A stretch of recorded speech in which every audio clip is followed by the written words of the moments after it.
Hi, welcome to UTV.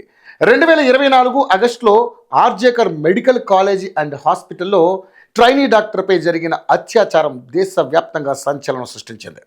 ఈ కేసులో నిందితుడిగా సంజయ్ రాయ్ను అరెస్ట్ చేశారు.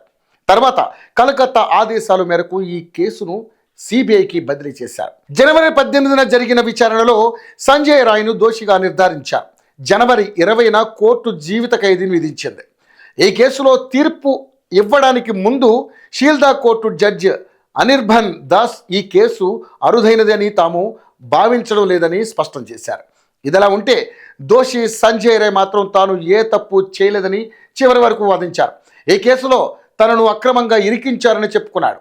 తనను చిత్రహింసలకు గురి చేసి వాళ్ళు కోరుకున్న దానిపై సంతకం చేయించారని, తనకు మాట్లాడే అవకాశమే ఇవ్వలేదని చెప్పుకొచ్చాడు.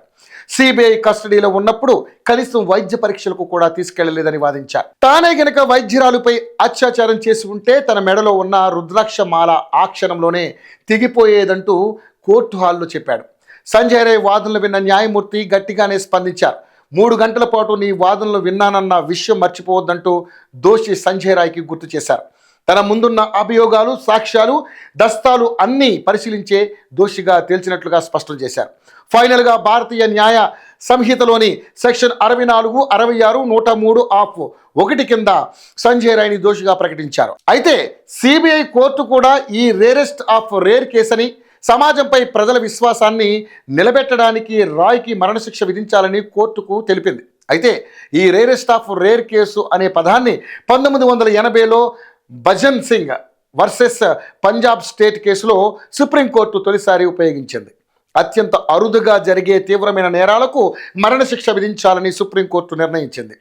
దోషి చేసిన నేరానికి ప్రత్యామ్నాయం లేనప్పుడే మరణశిక్ష విధించాలి. కానీ ఇక్కడ మాత్రం అది జరగలేదు.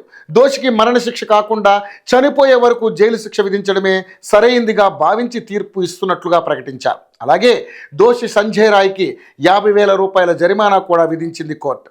మరోవైపు బాధితురాలి కుటుంబానికి 17 లక్షల రూపాయలు నష్టపరిహారాన్ని చెల్లించాల్సిందిగా బెంగాల్ ప్రభుత్వాన్ని ఆదేశించింది. తీర్పు అనంతరం నిందితుడి సంజయ్ రాయ్ తల్లి స్పందించారు.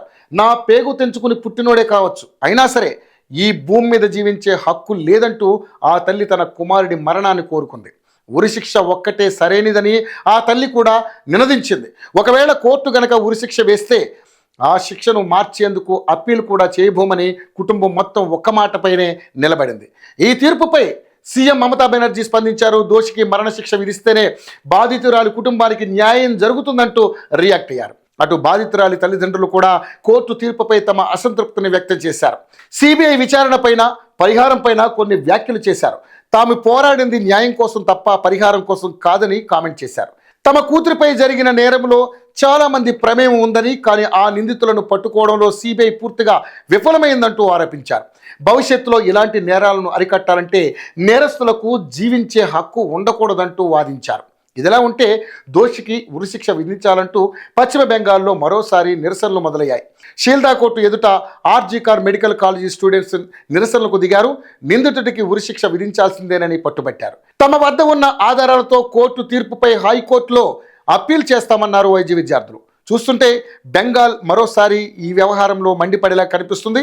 సంజయ్ రాయ్ ఒక్కడే అత్యాచారం చేసి ఉండడు అనేది తల్లిదండ్రుల వాదన. కొందరు డాక్టర్లు కూడా అదే అనుమానం వ్యక్తం చేశారు.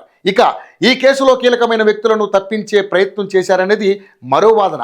బెంగాల్ పోలీసులు విచారించినప్పుడు, ఈ కేసును సిబిఐ టేకప్ చేసినప్పుడు ఏవైతే అనుమానాలు ఉన్నాయో ఇప్పటికీ అవి అలాగే ఉన్నాయి. మరి మున్ముందు ఈ కేసులో ఎలాంటి మలుపులు చోటు చేసుకో ఉంటాయో చూద్దాం.